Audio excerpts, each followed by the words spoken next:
this, what do you think of this? Anybody see me on this? I'm on my roommate's phone. Hi.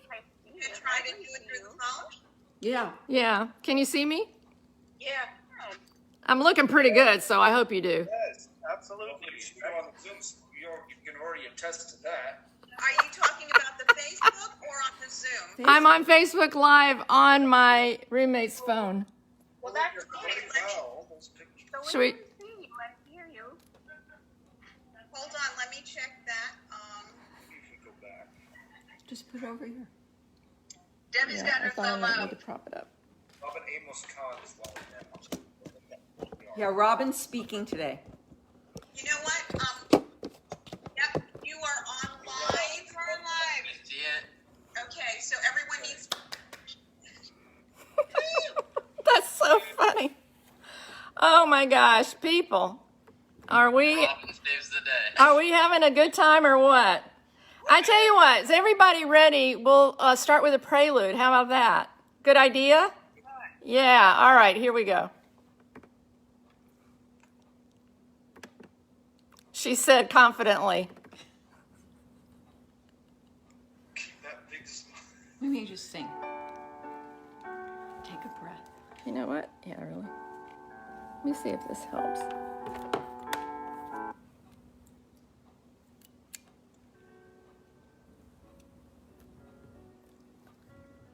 Here it comes. How's that?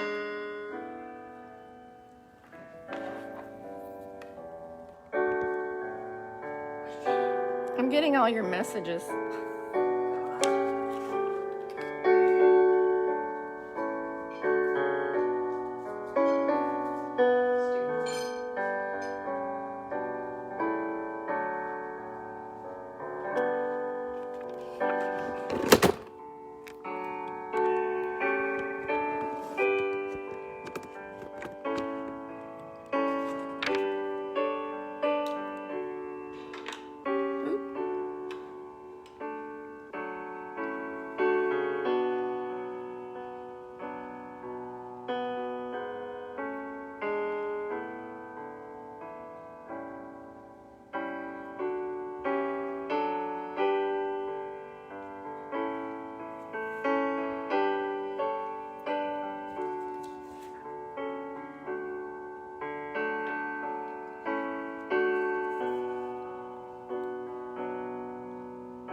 We're ready for a chalice lighting. All right. We light this chalice candle with the words of Rumi. Come, whoever you are, wanderer, worshiper, lover of leaving, it doesn't matter. Ours is not a caravan of despair. Come, even if you have broken your vow 1,000 times. Come, yet again, come. Thank you so much. There's going to be some wonky angles here, folks, but we're going to do it. We're going to have our opening hymn, which is What Gift Can We Bring? And that's number 370 if you have your book. And if you have what was sent to you in email, it's on page 5, so we can sing along. And I will bring that one up. How's this sound okay for the hymn? Everyone can hear the music okay? Okay.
Thank you, everybody, and welcome to our very unusual service today. Happy Mother's Day, all you mothers out there. And I know how difficult it is since I'm separated from my own boy child, but we will remember Mother's Day 2020, and we'll do the best that we can today. We have announcements, possibly. Anyone want to jump in with announcements? Now that we're going to be having our annual meeting on Sunday, May 31st. We're going to be doing it via Zoom. It will be after church services, so everyone make sure that you attend. The Zoom information will be sent out to everybody. If you cannot do it on your computer, you still can call in and listen to the meeting. So definitely, make sure that you attend. We will have Bible study this coming Wednesday at 7 o'clock right here on Zoom. And we are reading the book of 1 Samuel still. It's a long one, and we're getting through it. And I believe that we are up to chapter 19, if I'm not mistaken. That information will go out early this week, and so we hope to see you there.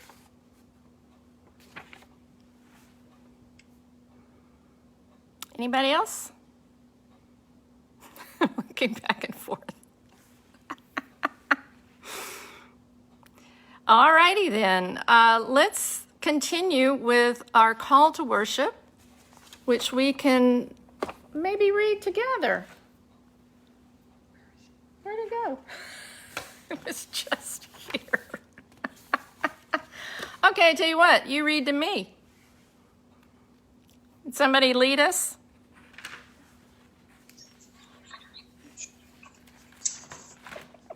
Eternal Spirit, loving Mother God, we too are mothers in our way. Some of us have given birth to human children, some of us to ideas, to art, to music, which we nurture, feed, protect, and watch over. Some of us raise animals, flowers, our friends, or our parents. Some of us raise interest in a cause, or voices against injustice. Some of us raise our eyebrows, and some of us raise Cain. All of these are our children, springing from our hearts and minds and bodies. Creator Mother, teach us how to conceive and love, that all our children may be well formed, grounded in goodness and in your likeness. Beautiful. Thank you, Paul. Let's pray. Oh God, we ask that you send your Spirit to each one of us in this hour, that we might be strengthened and encouraged for the living of these days. Create in us a clean spirit, that we might be beacons of your light and love to all who enter our lives, in person, in our homes, out in the neighborhood, or in our new and expanding virtual world. Amen. And now we're ready for our first sacred reading, which is 1 Peter 1:22, and skipping over to chapter 2, 2 through 5.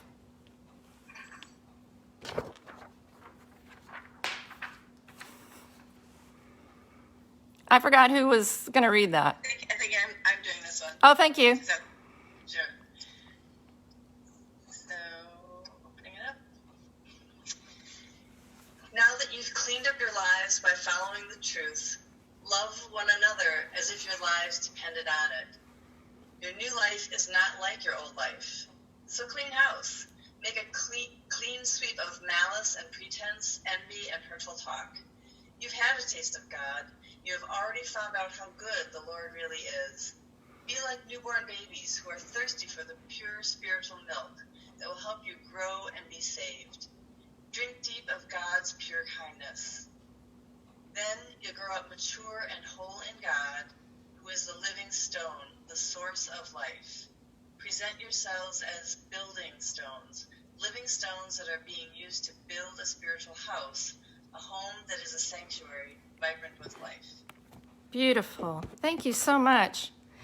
Our next hymn is Come, Let Us Join with Faithful Souls.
Thank you.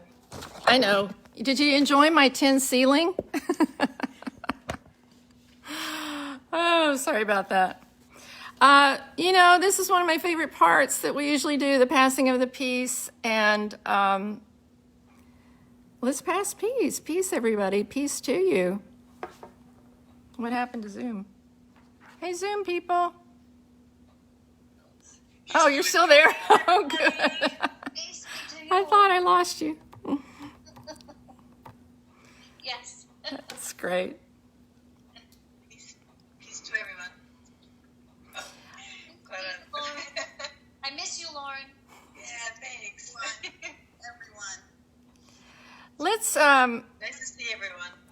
let's start thinking about our joys and concerns and share those, so we can keep up with each other.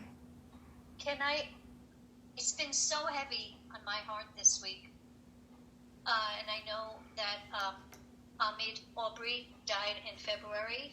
His birthday was this week. Right. I don't even know what to say, about it.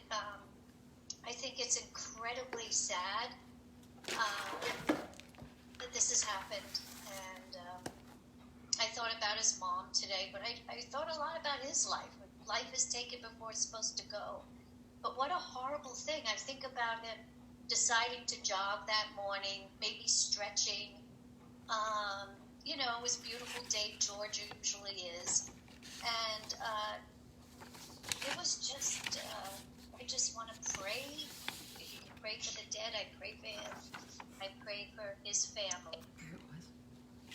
Thank you. And then justice. Yeah. Please, dear God. It's been a long time coming when you consider what this family has had to go through. Awful. Yeah, I want to remember his parents, Wanda and Marcus. He has a brother, Marcus, and a sister, Jasmine, so the whole family. And those who continue to live in fear just because of their skin color. It's so wrong. We have a chance to change it.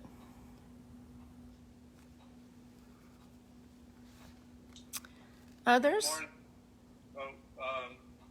Good morning. Abigail, one quick note. When you are muted, we can't hear the musical accompaniment. So I just want to point that out. I made that mistake last week, I believe, too. So, If you're hearing me now, I haven't done anything different, so it might be on Raquel's, it might be the administrator. okay, very good. Yeah. No problem. I also want to pray for justice for Aubrey. It's again and again and again we are faced with this situation, and it just. I pray that we make progress on this. We can't do anything to bring this life back. I pray for justice, but I pray also that it just never happen again. And I fear that it will. And we have to keep fighting and stay vigilant. So I pray for that. I would also, I pray for everyone in this congregation who has been touched in whatever way by the virus. We all have in some way, some more directly than others. And so I pray for everyone who's faced losses recently. And I pray for the Everett family in particular. Yes. And just keep that in my heart all the time right now. I also want to lift up a prayer for a friend of mine. His name is Martin. He has a rare blood cancer. He has not worked in a year and a half.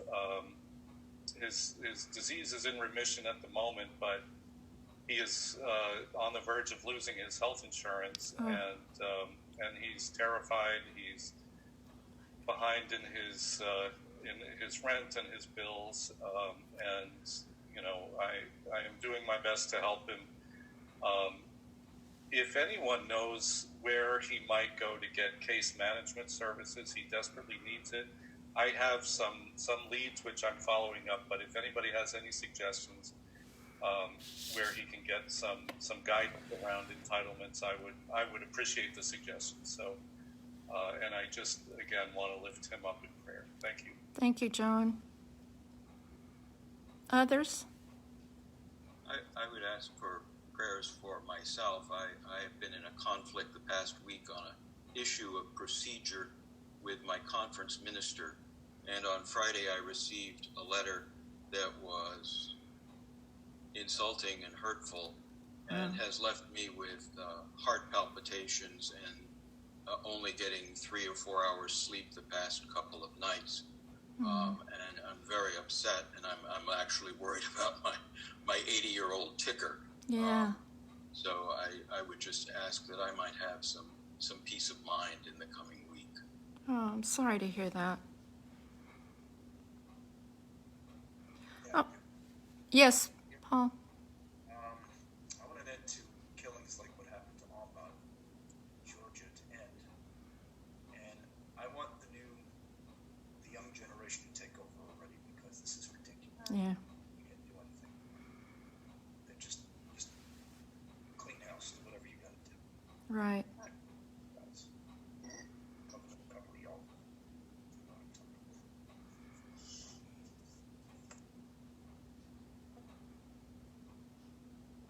Do you see me? Mm-hmm. Can I speak? Yes. Yes, go ahead. All right. I have several concerns. One is I want to send prayers for all the. They have found there's a new kind of inflammation problem with children around concerning the virus, and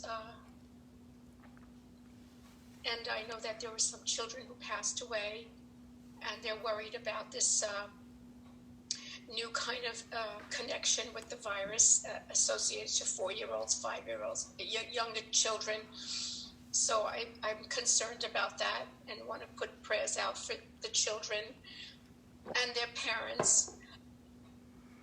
There are so many ways and desires to lift up people in prayer, people suffering and their families from this virus that has come into our world. I would like to say there's a woman that I know who's Muslim, and she's bringing up an autistic child, and she wants to get some work any way she can as far as changing her profession so she could in the future make a living. And I pray that she gets resources for her educational goals any way she can. I'll stop now. I'll come to you later because I don't remember, but thank you. Thank you.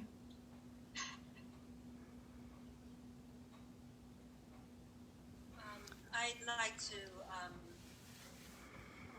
ask for, just the situation of what happened to the young man in Georgia is to see it on a video shows how many times, it just brings to light how many times things are not shown. That's what it makes me think. Right. How many times things have happened that we don't know about, that don't come to light. That's right. And several weeks ago, my friend told me about these young men who were stopped in a Walmart. They had their masks on, and they were stopped by, there were two black men, two young men, stopped by a guard and told to leave. He told me about them. I said, why isn't this on the news? Well, I finally saw it on the news on Friday. And they were shopping like everyone else. They had masks on, and I guess they were thought of as bandits, or no goods or something. And they walked out calmly, but they did videotape it. And then, record it, I should say. And then they showed later on a doctor who had been working with the homeless, and they showed him recording stuff at his work. And then when he was loading up his van, he was stopped by a police officer. He was put in handcuffs. And after he explained who he was and everything, then they let him go with some little, we're trying to be careful. We're trying to take care of the community. And it makes me worry, being that I have two boys. It makes me profoundly sad. It makes me angry.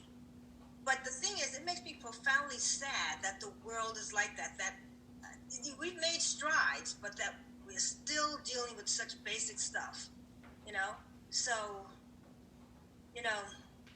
it's just, we make strides, and then it's like we retreat. We go back to these negative ways. I'm just unhappy about it, Mm-hmm. But also, I just want to express on my mind, again, thank you. More people have sent me cards and well wishes and everything, and thank you, every single person who has thought about us, cared for us, prayed for us, sang for us. Thank you so much for that concert. That was so beautiful last Sunday, Debbie. So we appreciate so much. But I'm also dealing with, I wake up, I feel, my first thoughts are, I feel anxious when I wake up. I feel I'm not working. That makes me very anxious. I feel like clouds are around my head when I wake up. I could somehow relate to, it's a different story, but Bill Nye, just feeling anxious and that kind of thing. It just, when you said it, it just reminded me of the feelings that I have of anxiety. Not working during this time is really hard, and it feels, like I said, sometimes like clouds over my head. Yeah. So I'm just putting that out there. It's just kind of a sad time. That's a good way to describe it, because it comes in your body. That stress, it does. So sorry. This is Barbara. I just want to say, Mercedes, I pray for a protective covering around your sons frequently. And for all young black men who are making their way into the world. They're precious. And I also wanted to just be grateful for the small happy moments of togetherness that people are able to find in this pandemic. There are some times when we're all together and it's all good. And I haven't had as many of those as I've had during this pandemic for quite a long time. And for that, I am joyful. Mm-hmm. I know there's lots of suffering, but I am also glad for this, for everyone having the opportunity for that. Mm-hmm. Thank you. I wanted to share, a lot of people say, where is God in all this? And Father James Martin, some of you may know, Stephen Colbert, will have him on from time to time, talked about how what we know, that God works through us, and it's all the helpers we see and all the ones that we don't see. And one way that God works is by moving people's hearts and moving them to be compassionate, he said, and moving them to help people. That's where I think we can see God in the crisis. We can see it in the loving, merciful, and compassionate responses of people around us. And I think that's so true. It's quite humbling, and it fills us with gratitude to know that we do have the helpers, like Mr. Rogers told us. And they are helping us, and we help each other, which is another beautiful thing about this community. Someone else? I would have one more prayer. Mm-hmm. He's the UPS man. Oh, that's that we've great. gotten to know. His name is Sean Harper. But he Ah. likes to be called Harper. He is a young African-American man. Amanda and I like him a lot. He's just nice, and he's afraid of our dogs. And he came up to us one day and he said, They're right on cue. "I'm afraid of your dog." And so Amanda kind of scolded me and said, "You can't let that dog go out, But anyway, and that was before the pandemic. And since then, I mean, he does such lovely things. He's just a lovely person. He's also working very hard. He works at night. I see him in his truck. And he has had his truck break down on the corner, and I have to wait for another truck. Wow. He's been stalled by things that, in the street. I don't know if it was emergency workers. I don't know what he was explaining to me, that he's had a couple of stalls. But I think what you just said is important, and I want to put him in my prayers too. Mm-hmm. He always wears a mask, which is very good. But, are black people even stopped more, men, because of the mask? I just am concerned, and I want him to be protected and watched over and kept from all those accidents and Yes. harm that can happen. And, Right. So he likes to go by Harper. Oh, that's Thank you, great. Harper. I remember Harper. Thank you. Thank you. I want to lift up the name of a woman I met yesterday. Her name is Hannah, and she appeared in our hallway. She is beautiful, probably 30-something woman, homeless. It was a bit of a shock to discover her. She said she was from Hawaii, and I was impressed with how she tried to act like, everything was normal, but I was concerned that she didn't have a mask, so I grabbed a handful and tried to get her to take it, and she said, no, I don't need it. And I said, oh, yes, you do. You do need it.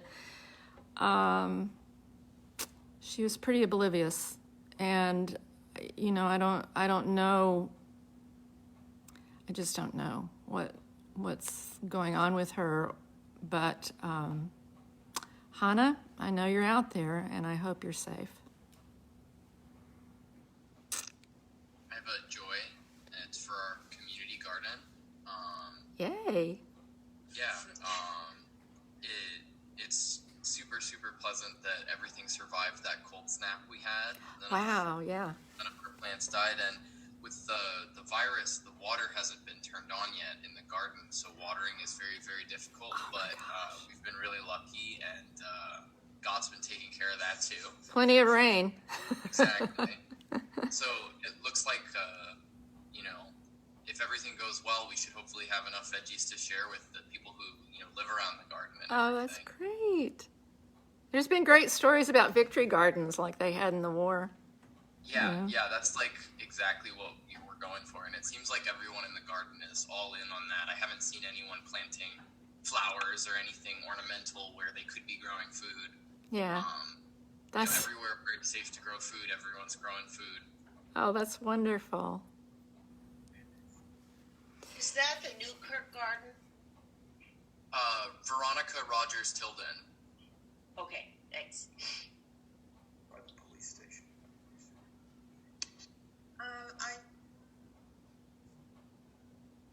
I just wanted to lift up some things up that people have posted on Facebook. Denise Lassen is remembering the Mother's Days of years ago with her mom, Tony, June, Edie, Shirley, Marion Reisman. So some wonderful times to remember. We have Rodney, happy Mother's Day and blessings on this glorious day. We have Shamel again saying, Whoop, your sound cut out. Got muted. Raquel's muted.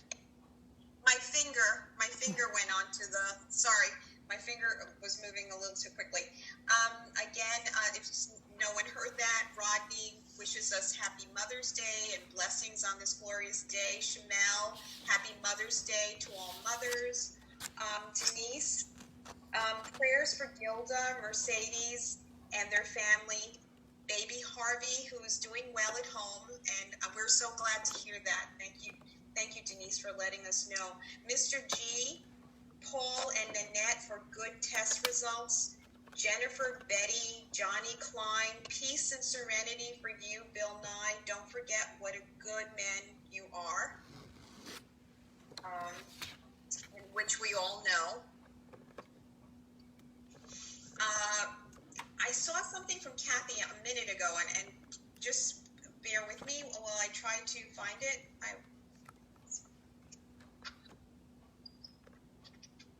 Sometimes this computer does what it wants to do, and I can't. So I apologize, I can't seem to see the other comments this minute. Hold on, let me see if I can.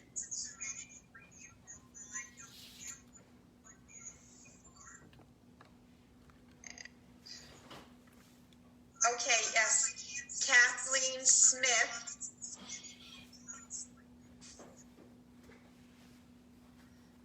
Yes, we have Kathleen Smith. Prayers for the Everett family, prayers for Bill. You have done so much good in your life and in all your professions. Please hang on to that. Prayers for my daughter and Kelsey. I'd like to ask for prayers for myself since this has all started. I haven't been able to get the medical care that I'm used to getting, and it's making my recovery and everything else slower and harder. Prayers as I look for a new job since my current part-time job ends mid-June, and I am very limited in what I can do. Prayers for Gordon, that he finds a way to make a living as well. Dave says, wishing comfort to everyone dealing with recent losses, and I would add my next door neighbor, Joel, who apparently had the COVID virus and other health issues. Also for the Everett and Harper family and other friends, Joe and Mady, who lost their mothers recently.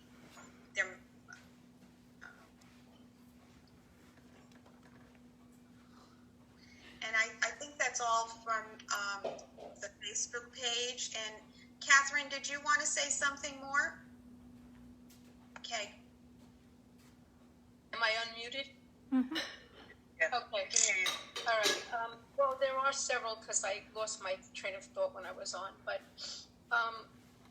there are several people that are not well. I know Amy, my friend Amy, and she's a beautiful woman taking care of a child with a disability, and she recently got very ill with the symptoms of COVID, and I wish her, want to send prayers to her. I want to send up and lift up anyone with mental health concerns. anyone who is either on the street or just in their homes getting more depressed or getting sad, feeling isolated. I pray for all people who are not feeling as healthy as they can be mentally, feeling isolated. In particular, I would like to say a prayer and lift up a family member of mine who is deaf. She is deaf and she lives in Jersey. She's extremely isolated. And I never realized how little deaf individuals, how little resources they have when traveling, like on Amtrak or anything like that. There is just no way that the disability services have kept on par with people who could speak or even people who are blind. And so she was born deaf, but she can lip read. I've told her about Zoom. This is something maybe someone could personally call me, Raquel or John, I don't care. I told her if it's possible, I could send her a Zoom invitation. She's not near a church. I'm just wondering if she could even open up the link. She's isolated and very, very, very depressed. So that's my family member, Doreen. My brother, who's going to find out in 2 days if he's now if he's not positive anymore with the COVID and could go on to his surgery for the cancer in the bladder. If he's positive, if he's negative, they'll do it 2 days later, his bladder operation. And I want to say two joys. First of all, the joy I had yesterday on Mother's Day. My son came to celebrate, and I got flowers, and I got a beautiful dinner, lasagna. I like eggplant parmesan, and that was it. Gift. So I had that joy, that very, very big joy, and I am so grateful.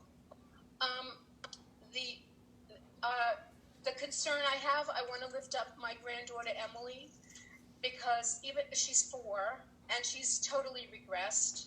She talks like a baby, and not really developing, as a lot of young children now, afraid of touching people or having masks. So I'm concerned with younger children, and she's my granddaughter, so specifically I'm concerned that she's not thriving.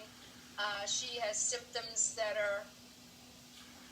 I'm concerned about socially in development.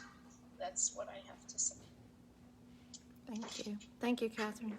Yeah.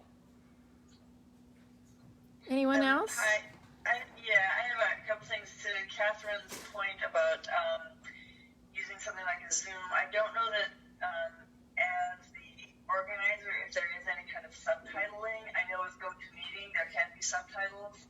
GoToMeeting's another video conferencing app, but a lot of them, I think, especially if this is a free one, probably doesn't come with that kind of feature. But there can be subtitles that are pretty much real time. So there may be something like that to explore, so that even if she can't hear, she can see what's being said.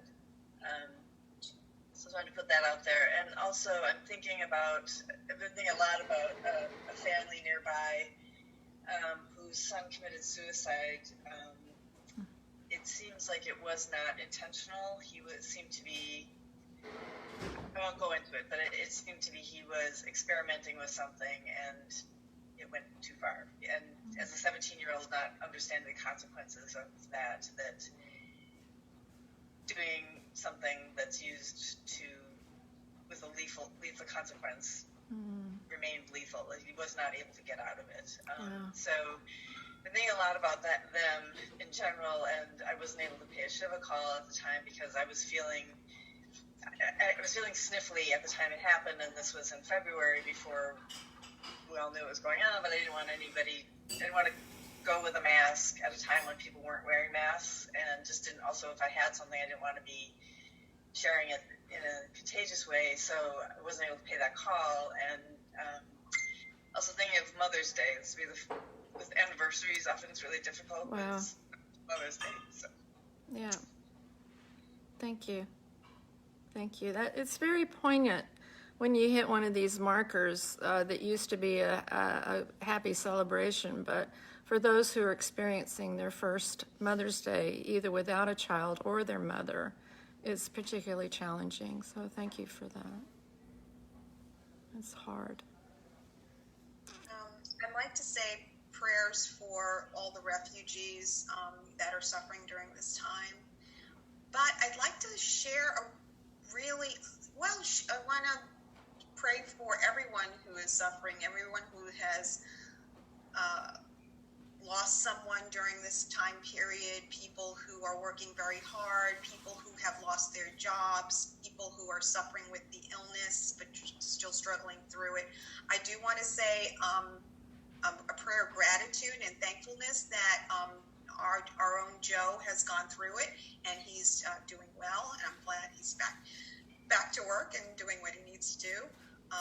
And he works very hard. He works with people in a senior center, a nursing home, and he does a lot of good work there. I'd like to mention a dream that I had.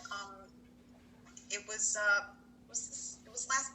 last night, and I dreamt I was sitting at a table with Paul, and I looked up and I saw my mom. Oh, wow. And she was young. She looked young, and she was slender, more slender than usual. Here's a picture of my mom. And she had sort of her eyes closed, and just before that dream, I had been sort of complaining to God about a lonely memory that I had.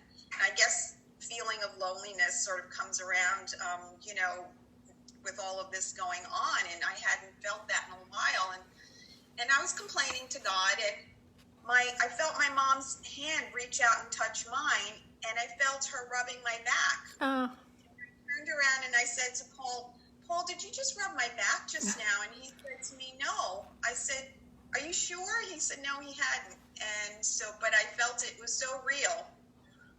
So I felt my mom had comforted me this morning. Yes. Sort of letting me know, that it's going to be all right, that, love transcends all. Love is not limitless, without boundaries. And that's not only from love coming from us between each other here, but us going back and forth between the people that we love and continue to love who have passed on. And so, that strength of that love can't be broken. Right. Oh, that's beautiful. Thank you. Anyone else? You're muted. You're muted. Okay, I'm unmuted. Okay. All right. In honor of my mom, this is my mom. Do you remember? Oh. In honor of my mom, who passed away, who we buried two Tuesdays ago. I'm just going to put it out there. When we were kids, she took us out to the Billy Graham Crusades.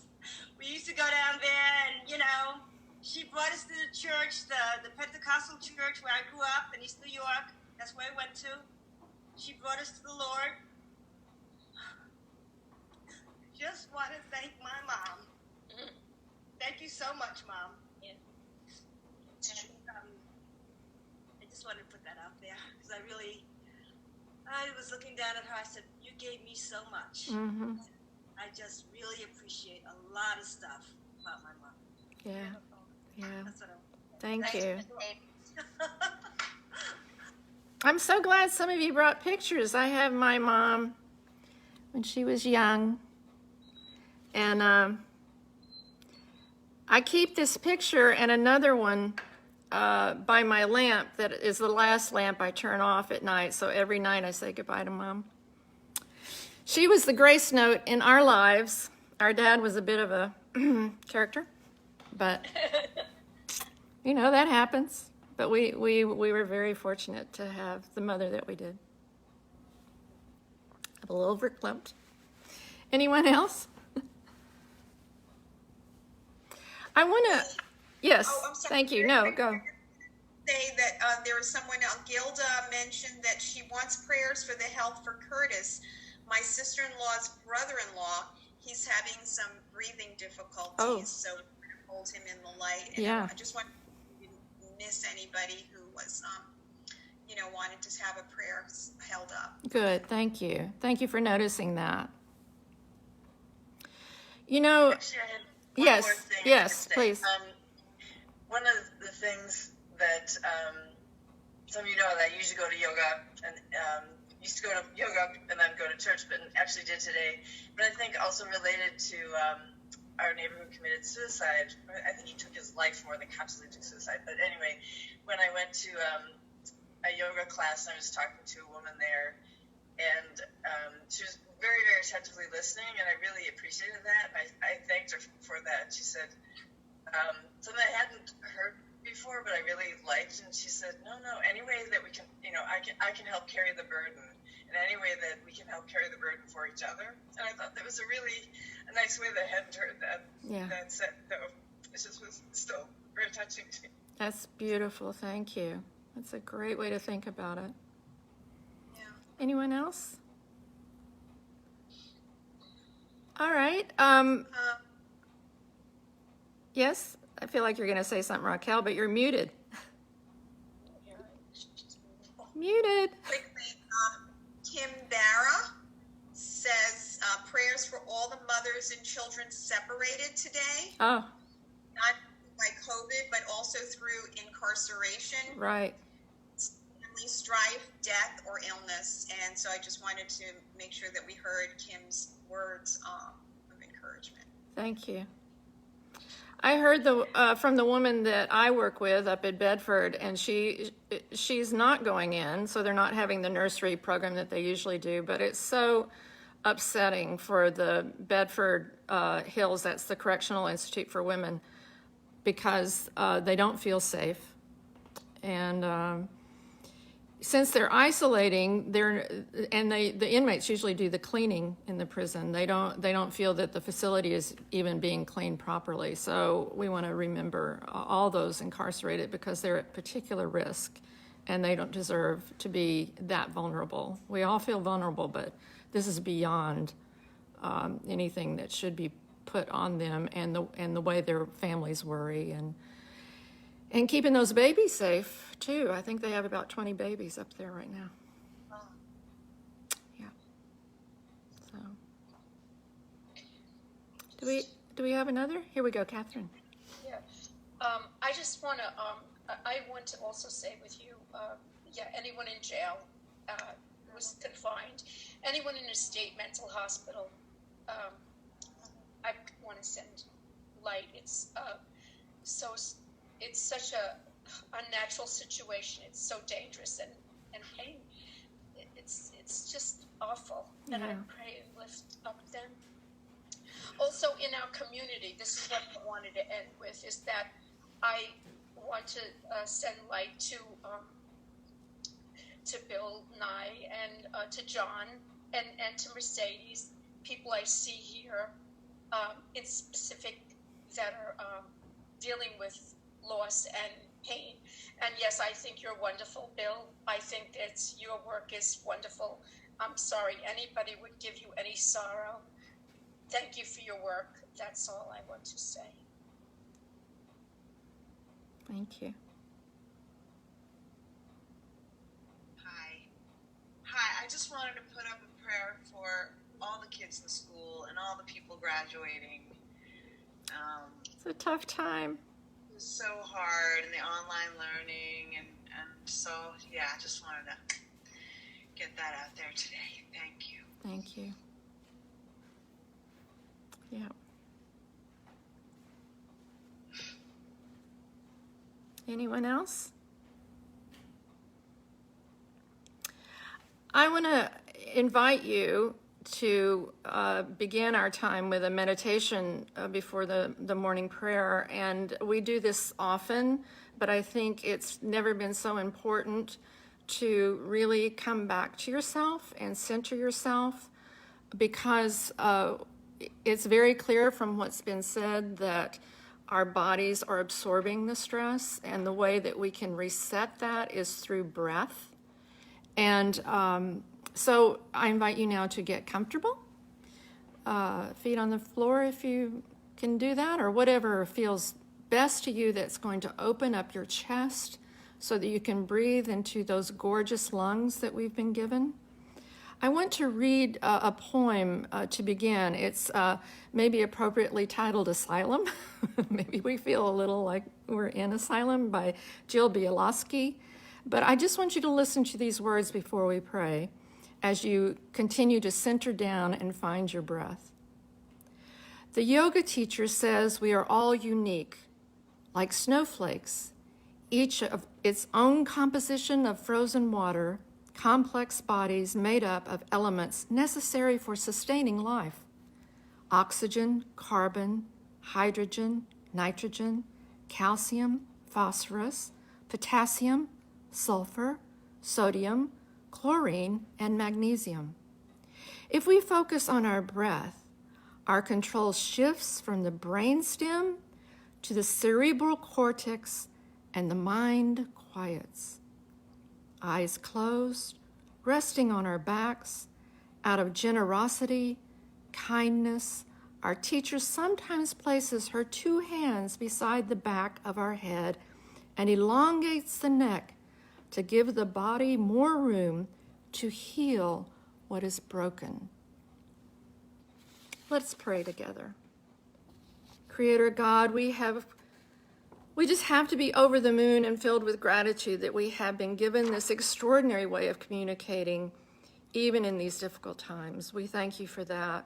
We thank you for this connection in our lives, and that we can still be together, even if it is challenging sometimes to find each other. We're in awe of the helpers who are serving the needs of everyone in so many different ways. Bless them and protect them. Help us show our gratitude in ways that are truly meaningful to them and that will provide safety for them. You have heard the prayers of the people. We are particularly this morning thinking about the Everett family. We hold you in our hearts. We're thinking about the Arbery family and the injustice that was done to them. Heal this wound in their hearts and help us show that we are committed to justice by changing the ways of this country, both in the ways that we treat people of color, but also in gun control. We need to make our country more safe and more humane.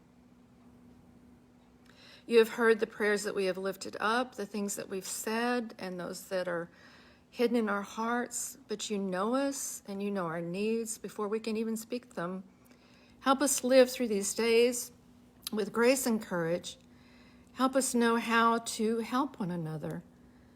And as it says in Scripture, help us build a spiritual house, a home that is a sanctuary, vibrant with life. All this we ask. Amen and amen. Thank you. We are so happy to receive your gifts. You know the mailing address. If not, you can go to the website. The easiest way to give, of course, is right online, and that's completely possible now at All Souls website. Clickety-click, and that's done, and you'll feel better. We feel better when we're giving, and if you can, that's great. If you can't give monetarily, if you are giving to other people, that will get you outside yourself, and being in service is always a good mental health thing to do. So we have our song that is We Give You But Your Own, and let's sing it now.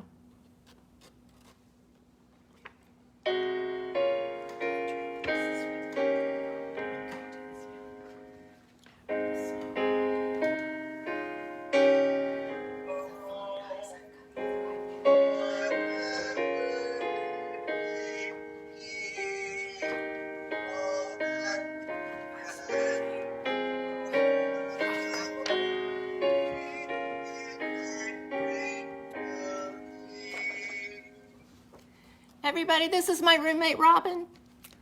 Hi, everybody. Hi, Robin. Hi.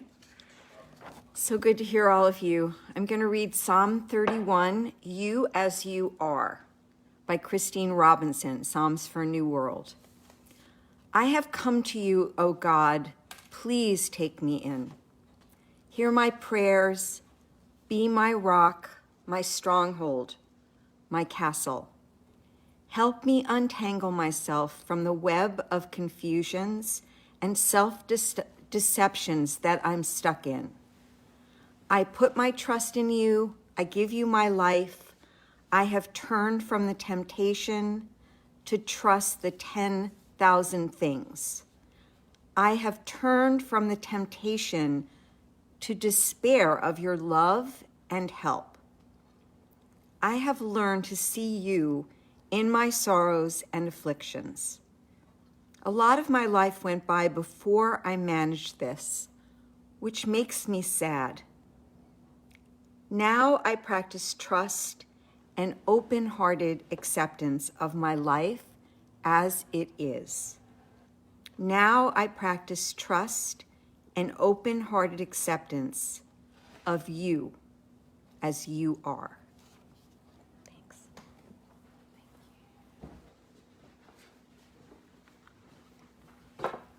How about that? Got a cast change. I get a poem a day from Esther Cohen, and one of the ones she wrote this week was about a memory she had when she was young, and she had a friend who was traveling the world with her boyfriend, and they were traveling for like 2 years. And when they got to Brazil, unfortunately, he got a disease there and died suddenly. So when she came back to New York, her friend decided it would be a good idea if she went to a therapist. And it was a couple of years later, Esther ran into her friend and she said, wow, I'm so glad you're going to a therapist. What has your therapist said to you about, your boyfriend's death and life and death issues and all that? And she said, well, I haven't gotten to him yet because I'm still talking about my mother. So that might resonate with some people. It's not so surprising because this mother bond is so powerful and lifelong, and that can be for good or for ill. I know that not everyone has the most positive relationship with their mother. When my son Nate was just a little guy, he said, Mama, you were my first friend, which I thought was so dear, and I really hope that's true. But it just speaks to how primary those formidable relationships are with our parents. My brother-in-law this week wrote about being present at his daughter's birth, and he was remembering a time that he was doing dawn patrol. They go out and count cows on the high desert mesa. We have a friend who's a ranch woman. She's a really amazing person. But they would count the cows, and they were particularly concerned because it had snowed the night before, and they were looking for the calves that had been born during that time. And sure enough, they came across a little calf, and the mother was still licking the afterbirth, but it was clear that this little calf was really struggling, and it didn't make it. And Kenny wrote that in thinking about that, and then even being at the birth of his daughters, he said there's none more than women who know that birth is dangerous and death is camped nearby. And it seems to me that death is camped nearby all the time now. It feels that way. And it puts us on high alert, particularly for mamas who are already, on high alert on normal days. That's kind of our job. I thought it was so funny. My friend Julie was moving into her first apartment in New York, and her mother was there, and they were at the window, and there was all these little flakes of paint that was peeling off the window. And her mother said, now don't eat this paint because it might have lead in it. I thought, she said, Mom, I haven't eaten paint in a really long time, so I think that's probably not a risk. But it just speaks to how you can't defeat the mom impulse. We just need to keep taking care of our kids, and we worry about them, and it's just hard not to want to, take care of our kids forever. And it's hard to find that right balance between roots and wings. And it's especially hard these days when we want to be close to our kids and we want them to be safe in what's become an increasingly unsafe world. So that adds a whole nother layer to it. And then the interesting thing that's happening through this pandemic, if you're a person of a certain age, like myself, your child is now giving you a list of things that you should and should not be doing. So tables are turned. This primary relationship is just one example of the work that's needed in a relationship to figure out how to live and grow and try to enrich one another's lives instead of causing harm. So what I wanted to do this morning is just to spend a little time thinking about how we promote that enrichment and how we can make our living together a little easier and maybe a little better because we have that time and choice to do that now. One of the things that helps, and we often say this to each other, watch the movie. So just, take a step back and be a little more objective and be curious about what's happening in your life and in your relationships, and really take into account, think about the things that made you who you are, and then maybe think about making a choice about the things that you want to keep that are positive in your life and maybe let go. Maybe do a little Marie Kondo cleaning out, decluttering in your mental landscape. There's a guy named Tad DeLay who said that there are words in our lives and reference points that contain an ever-present power to construct the most unforgivable narratives about ourselves. He said that what sends us into therapy a lot of times is just trying to figure out what happened to us in our earlier years. And it's those unforgivable narratives that we tell ourselves that I want you to think about and test. Is this true? Is this true? Or is this just something external to who I am that I've been told that I don't think is true about me? So that's one thing to consider. It's important to remember that the past informs the present, but we have the power to choose and chart a different course. And the Bible has something to say about that. It's not always interpreted well. It's what's called generational curses. And it's basically the sins of the father being passed on to the children. And it's actually, that idea is in other societies and in other places, in other civilizations too. It's not just through the Old Testament, but in the Old Testament, there's a couple of verses that talk about that generational curse going to the third and fourth generation.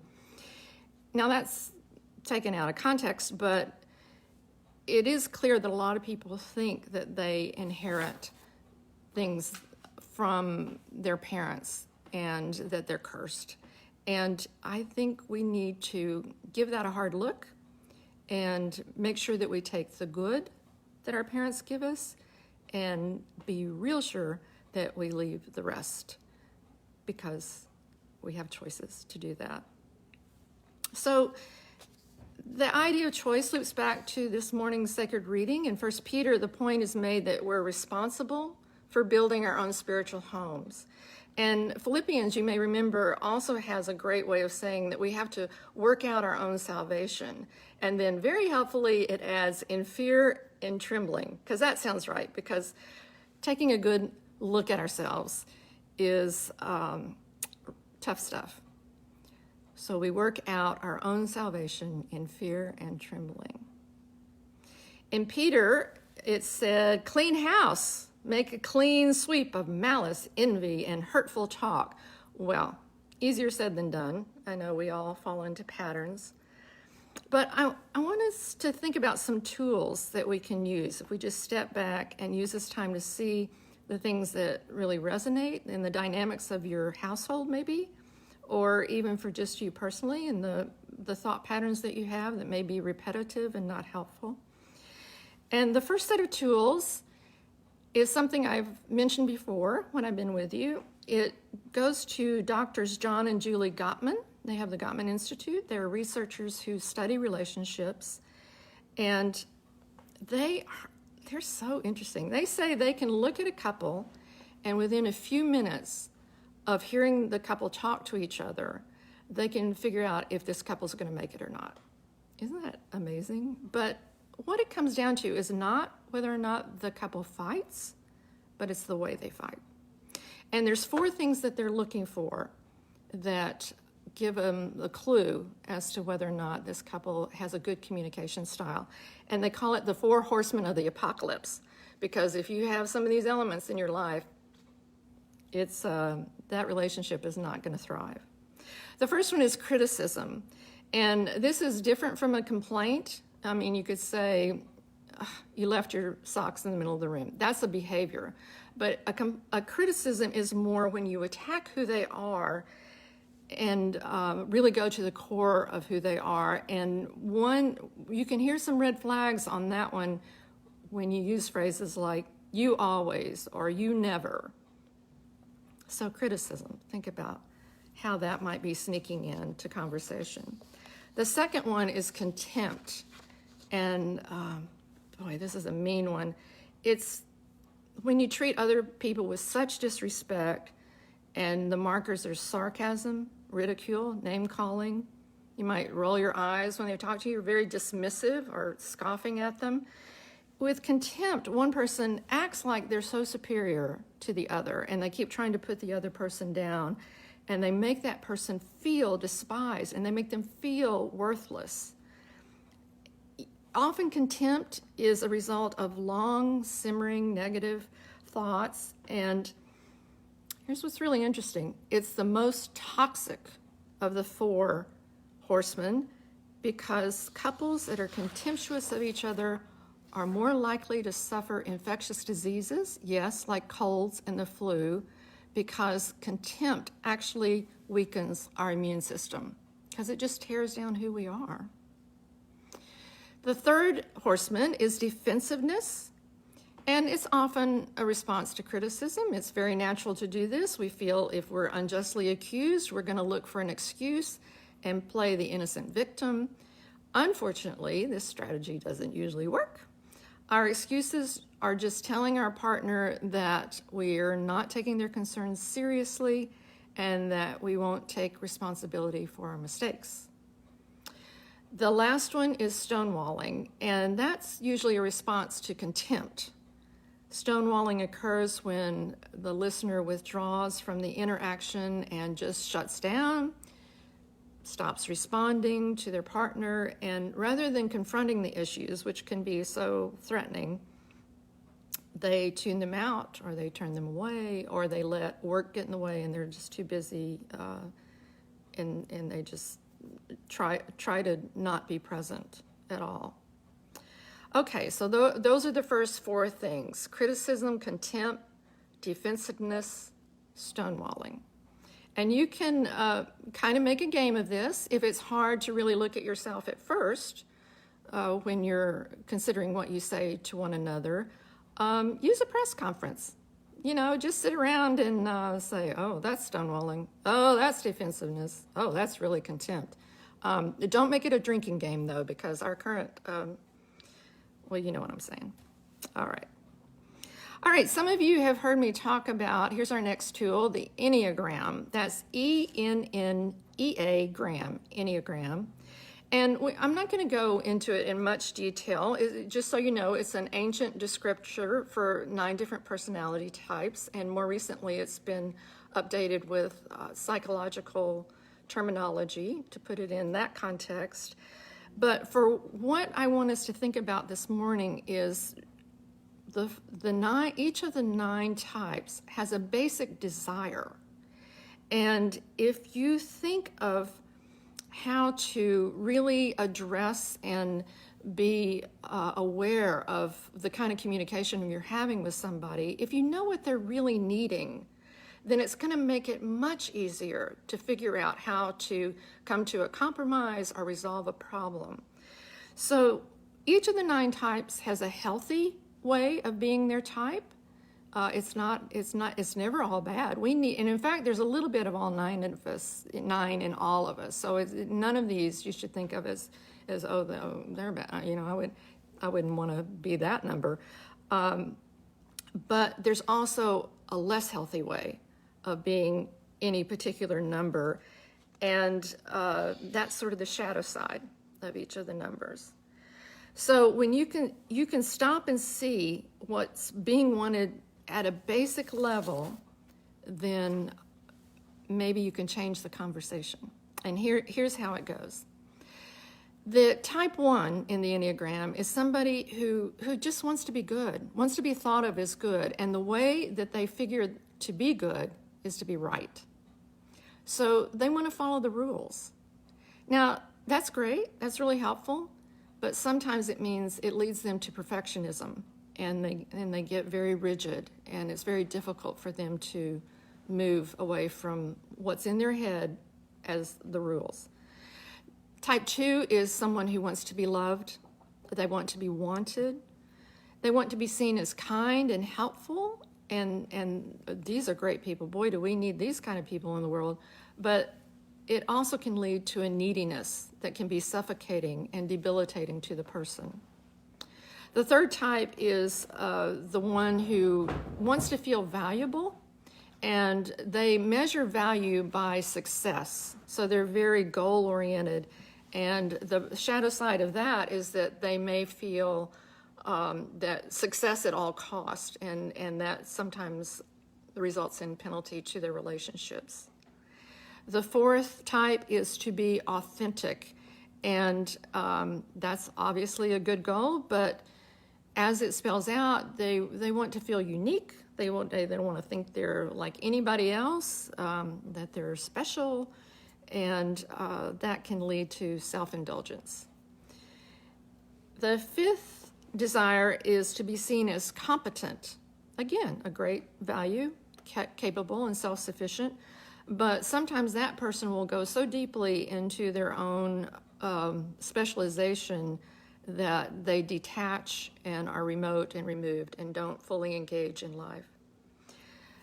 Type 6, they just want to be secure, they want to feel safe, they want to feel protected, and again, nothing wrong with that. We're all living a little in number 6, but that can lead to catastrophizing, which is not helpful to the person. Number 7, you just want to be satisfied. So content in a way that lets you feel unrestrained and free. These people are often just looking for the exit. They want to go to the next thing, and that leads to a sort of frenetic escapism that makes it difficult for people living with a 7. Type 8 is someone who wants to be independent and make decisions for themselves, and they want to make decisions for other people. And the positive spin on that is that they feel they can protect other people. So that's why they want that control. But it's a lot about control, and control is a lot about bullying. So that's their shadow side. And then number 9 is to be at peace, to be untroubled, to not let anything rock the boat or upset them at all cost. And what that means is there's sometimes a very stubborn neglectfulness to be involved in their own life, because that risks things becoming unpeaceful if you start to challenge what's going on.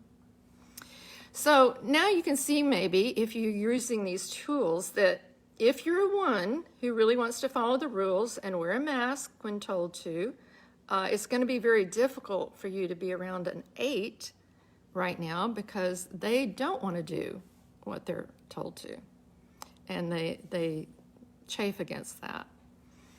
If you're a 2 and you really want to feel loved and take care of everybody, you're probably making a lot of banana bread right now, and frustrated that you can't hug people because you need that connection. If you're a 6, this is a time you need every tool in your toolbox to address the high anxiety that you might be feeling right now. Because we're all feeling it, but for a 6 who wants to feel safe, this is really hell. And if you know that about your partner or someone in your family or friend, then you can recognize that they might need a little extra help. My roommate's waving. But can I just tell you this? She has amazing skills for a 6 to address her anxiety. She gets exercise every day. She eats well. She meditates. I'm just in awe of my roommate. She is something else. On the other hand, last week when they said this could go into months, she said, "Oh, we're going to kill each other." And I thought, that's good information because, I thought we were doing pretty well, but all righty then. All right. I want to say something special to parents. God bless you. Oh my God, we are praying for you. We are praying for you. But specifically, let me just pass this along. It's a great time to listen to Brene Brown's The Gifts of Imperfect Parenting. Oh my gosh, we all need to listen to it, but if you're in the thick of it, run, don't walk. It's on audiobook or a CD, and it's just incredibly helpful. She has 10 guideposts for what she calls open-hearted living, and they're things like the knowledge that we are each always worthy of love and belonging. The knowledge that we are each all worthy of love and belonging. Breathe that in. She also points out that vulnerability is the key to true connection. It's very uncomfortable. Who likes being vulnerable? Engaging in creativity and play in a family can help enormously. It's like putting money in the bank for your relationships to play together. She says, practice gratitude and joy in your home. And she said, help instill respect for hard work because we're in a culture that thinks fun, fast, and easy is the way to go. So there's a value you can work on when you're together. There are actually 10 guideposts, and I'll post them on the All Souls page so that you can have that. There's another great resource. It's from Dr. Shefali Saberi. The book is The Conscious Parent, and in it she says, when you parent, it's crucial you realize you aren't raising a mini-me, but a spirit throbbing with its own signature. For this reason, it's important to separate who you are from who each of your children is. I wanted to be a good parent, but it's hard not to take personally your child's behavior and think that that's a reflection on your parenting skills, right? So too much of the time, our relationship with children, and I'm sorry I didn't understand this sooner in my life, is about controlling behavior, right? Instead of teaching the child tools for living through difficulty. I mean, it's very encouraging now that we at least have some schools who, instead of detention, they're putting the kids in meditation so that they have a good way to deal with their own anxiety and their own difficulties. Give kids tools for living life instead of just trying to control their behavior. The bottom line is, this is so important. There's no such thing as a perfect parent. There shouldn't be anything like a perfect parent because they say the perfect parent is not equipping your child for how to live in this world because the world is not perfect and they're not going to be perfect. So if you share your vulnerability and really help them Know that sometimes we all make mistakes, and it's okay to make mistakes.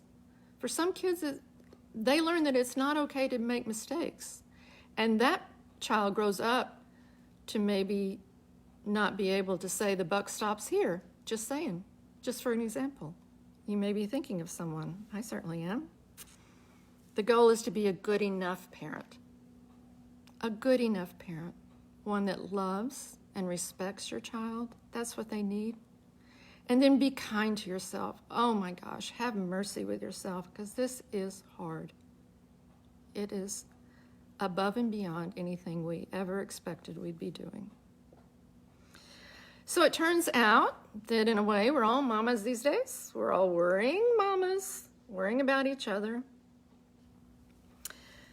It's really made me think about the mothers in my family.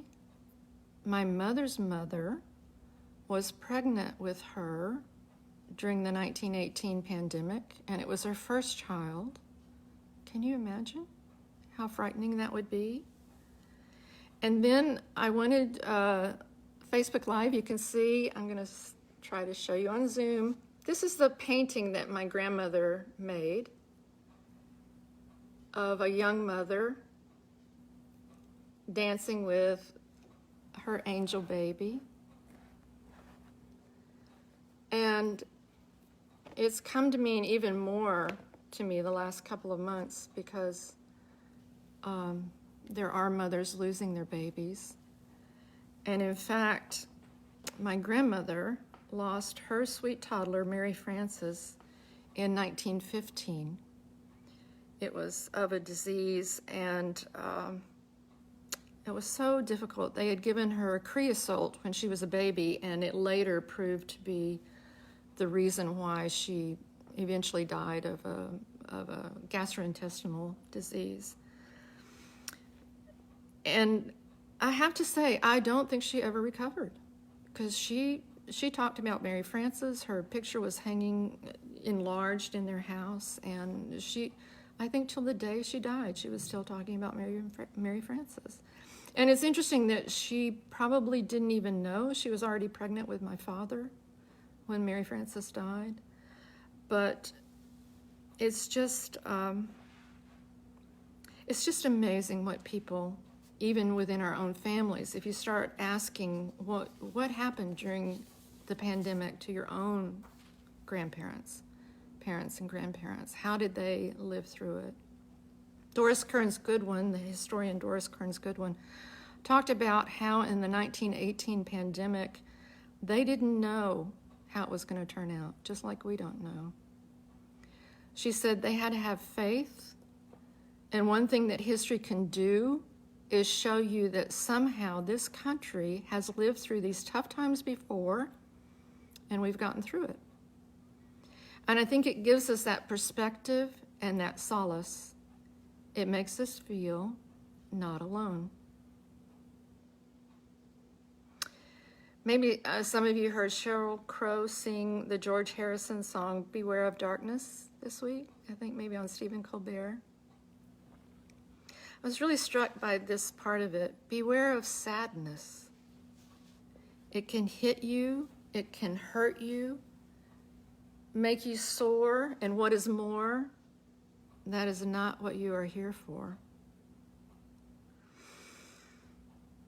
I hope we can spend these days remembering what we're here for, to grow in love, to show compassion, to laugh, create new things, and with God's help and each other, to rise above. The title of the sermon today, Gardeners of the Spirit, came from this part of a May Sarton poem. Help us to be the always hopeful gardeners of the Spirit, who know that without darkness, nothing comes to birth, as without light, nothing flowers. Grow your spirit in the rich soil of this unusual time. The flowers will come, and we will rejoice together when they do. I know that's true. Amen. We're going to sing again, if you're ready. And that is, I will trust in the Lord.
Thank you. We began with Rumi, so let's end with Rumi. Today, like every other day, we wake up empty and frightened. Don't open the door to the study and begin reading. Take down a musical instrument. Let the beauty we love be what we do. There are hundreds of ways to kneel and kiss the ground. Go now and tend to your spiritual garden. Go with the peace that passes all understanding. For all shall be well, and all manner of thing shall be well. Amen. Our postlude. Thank you, Debbie.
Thanks for, did you see this?